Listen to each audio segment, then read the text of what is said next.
Kaip apmokėti už paslaugas Swedbank savitarnos svetainėje ir susikurti mokėjimo ruošinį. Prisijunkite prie savo internetinio banko ir pasirinkite įmokų ir mokėjimų krepšelis.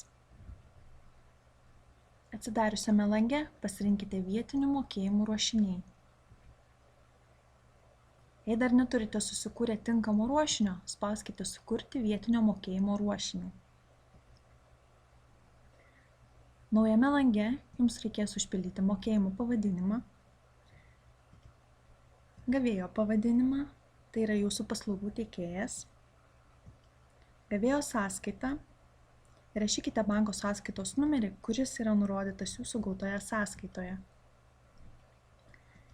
Kliento kodo laukelėje iš reikšmių sąrašo pasirinkite kliento kodas ir šalia esančiame laukelėje įveskite jūsų kliento kodą, kitaip dar mokėtojo kodą iš jums atsiųstos sąskaitos. Mokėjimo paskirtis. Nurodykite objekto, už kurio paslaugas mokate adresą ir spauskite Išsaugoti duomenis. Grįžę į mokėjimų krepšelio langą matysite išsaugotą savo mokėjimą. Norėdami pakeisti mokėtiną sumą, spauskite Keisti. Norint apmokėti, pažymėkite norimus apmokėti įrašus ir spauskite Peržiūrėti ir patvirtinti mokėjimą.